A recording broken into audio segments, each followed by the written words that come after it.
আসসালামু আলাইকুম। আজকে আপনাদের ৬ নম্বর ক্লাসে আমি শেখাবো হোম মেনু থেকে এডিটিং। এডিটিং অপশনে আপনারা দেখতে পাচ্ছেন আমাদের রয়েছে ফাইন্ড, রিপ্লেস, সিলেক্ট এবং সিলেক্টের ভিতরে যখন ক্লিক দিবেন তখন এখান থেকে দেখতে পারবেন সিলেক্ট অল,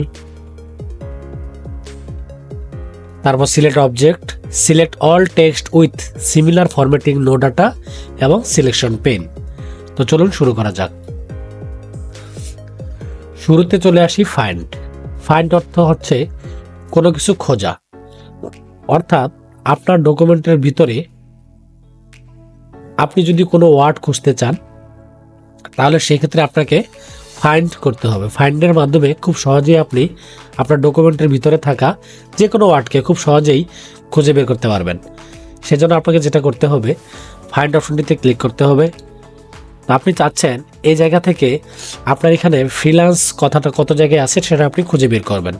সো আপনি এই জায়গায় লেখা শুরু করেন ফ্রিল্যান্স। আমি যখনই ফ্রিল্যান্স লিখলাম আপনারা খেয়াল করেন নিচের এই জায়গাটিতে আমাকে শো করতেছে 12 রেজাল্টস, অর্থাৎ ফ্রিল্যান্স নামে আমার এই ডকুমেন্টে টোটাল 12টি ওয়ার্ড রয়েছে। তো আমি যদি এখান থেকে আবার ইন্টারপ্রেস করি তো দেখেন আমাকে কিন্তু প্রতিটা ফ্রিল্যান্স অপশন মার্ক করে দেওয়া হয়েছে। তো এটাই মূলত হচ্ছে ফাইন্ডের কাজ। তো এটা আমরা খুব সহজেই শর্টকাট বাটনের মাধ্যমে করতে পারি। সেটা হচ্ছে আপনি কিবোর্ড থেকে Ctrl+F বাটন প্রেস করেও ফাইন্ড অপশনটি নিয়ে আসতে পারেন। তো এভাবেই খুব সহজেই আপনার ডকুমেন্টের ভিতরে থাকা যে কোনো ওয়ার্ড খুঁজে বের করতে পারবেন ফাইন্ড অপশনটির মাধ্যমে। আশা করি বিষয়টি বুঝতে পেরেছেন। তারপর চলে আসি রিপ্লেস। রিপ্লেস অর্থ হচ্ছে একটি ওয়ার্ডকে চেঞ্জ করে আরেকটা ওয়ার্ড প্রতিস্থাপন করা বা বসানো। আমি চাচ্ছি ফ্রিল্যান্স মাস্টার একাডেমি এরকম ওয়ার্ড যতগুলি আছে প্রতিটির জায়গায় ফ্রিল্যান্সের জায়গায় আমি দিব প্রো মাস্টার একাডেমি। তো আমি প্রথমে ফ্রিল্যান্স কথাটাকে সিলেক্ট করে নিচ্ছি, নিয়ে আমি এখান থেকে রিপ্লেসের উপর একটা ক্লিক করছি। তো দেখেন ফাইন্ড হোয়াটের এই জায়গাটিতে ফ্রিল্যান্স কথাটি চলে এসেছে। যদি না আসতো সেক্ষেত্রে আমাকে এখানে টাইপ করতে হতো। তো আমি ফ্রিল্যান্স কথাটির পরিবর্তে কি চাচ্ছি সেই কথাটি আমার নিচের যে রিপ্লেস উইথ কথাটি লেখা রয়েছে এই জায়গাটিতে আপনাকে লিখতে হবে। তো আমি চাচ্ছি ফ্রিল্যান্স মাস্টার একাডেমি পরিবর্তে প্রো মাস্টার একাডেমি হবে। তো প্রোতে ক্লিক দিয়ে রিপ্লেস অল করে দিবেন। তো আমাকে এখানে অপশন আসতেছে উই মেড 12 রিপ্লেসমেন্ট, অর্থাৎ 12টি ওয়ার্ড মাইক্রোসফট অফিস ওয়ার্ড আপনাকে চেঞ্জ করে দিবে। আপনি কি 12টি চেঞ্জ করতে চাচ্ছেন? যদি চেঞ্জ করতে চান তবে ইয়েস দিবেন, আর না চেঞ্জ করতে চাইলে নোতে ক্লিক করবেন। তো আমি যেহেতু সবগুলো চেঞ্জ করব সেক্ষেত্রে আমি ইয়েস বাটনটিতে ক্লিক করে দিচ্ছি। তো বলতেছে all done, we made 12 replacement, অর্থাৎ আমার 12টি ওয়ার্ডই কিন্তু এখান থেকে চেঞ্জ হয়ে গেছে। তো দেখেন কত সহজে আপনারা ন্যানো সেকেন্ডের মধ্যেই একটি ওয়ার্ড থেকে আরেকটা ওয়ার্ডে রিপ্লেস করতে পারলেন। আশা করি এই টপিকটি বুঝতে পারছেন। তারপরে চলে আসি সিলেক্ট অল, অর্থাৎ আপনার ডকুমেন্টের ভিতরে যা কিছু আছে সব কিছু এক ক্লিকে সিলেক্ট করতে চাইলে আপনারা সিলেক্ট থেকে সিলেক্ট অলে একটা ক্লিক দেবেন, সমস্ত ডকুমেন্টের লেখা সিলেক্ট হয়ে যাবে। তো সিলেক্ট হয়ে যাওয়ার পরে আপনারা চাইলে এটাকে কাট করতে পারেন, কপি করতে পারেন, ডিলিট করতে পারেন, এক জায়গা থেকে আরেক জায়গায় মুভ করতে পারেন অ্যাজ ইউ উইশ। তো আপনি চাইলে কিবোর্ডের মাধ্যমেও সমস্ত ডকুমেন্ট সিলেক্ট করতে পারেন। সেই অপশনটি কি? Ctrl+A, অর্থাৎ কিবোর্ডের কন্ট্রোল বাটনটি প্রেস করে এ বাটন প্রেস করলে আপনার ডকুমেন্টের সমস্ত লেখা সিলেক্ট হয়ে যাবে।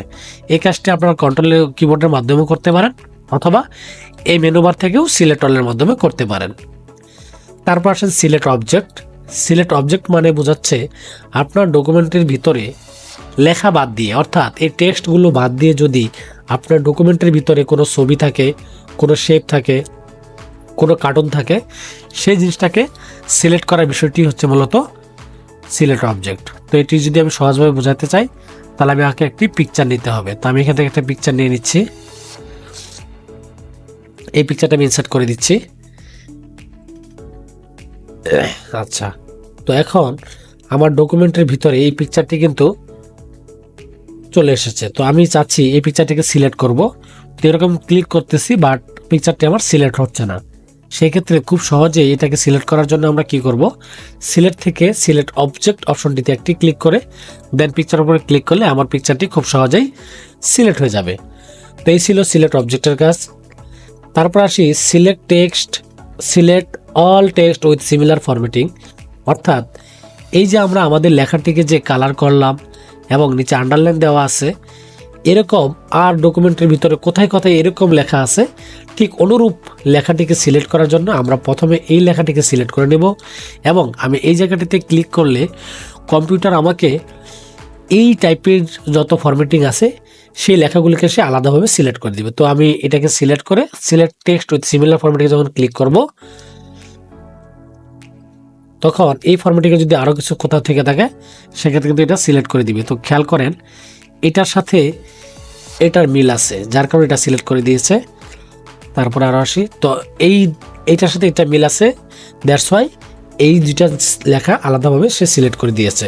তো এই ছিল সিমিলার টেক্সটের ফরম্যাটিংয়ের অপশন। তারপর আসেন সিলেকশন পেন।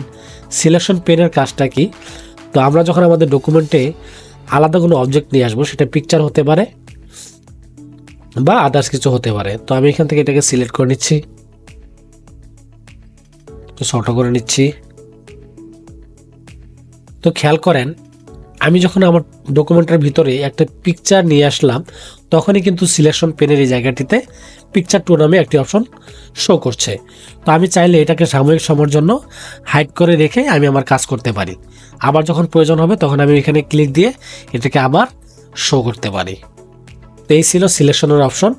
তো আপনার অনেক সময় পিকচার থাকলে কি হবে, কাজ করতে গেলে ঝামেলা সৃষ্টি হবে। সেজন্য ঝামেলা থেকে মুক্তি পেতে আপনারা সিলেকশন অপশন থেকে এই অপশন থেকে হাইড করে রেখে কাজ করতে পারবেন। কাজ করা শেষ হয়ে গেলে আপনারা চাইলে আবার এখানে ক্লিক করে এটাকে শো করাতে পারবেন। তো এই ছিল আজকে আমাদের এডিটিং মেনুর ফাইন্ড, রিপ্লেস এবং সিলেক্টের কাজ। আশা করি আমার ভিডিওটি আপনাদের কাছে ভালো লেগেছে। যদি আমার ভিডিওটি আপনাদের কাছে ভালো লেগে থাকে তাহলে অবশ্যই আমার চ্যানেলটি সাবস্ক্রাইব করে পাশে থাকা বেল আইকনটিতে ক্লিক করে দেবেন। আর যদি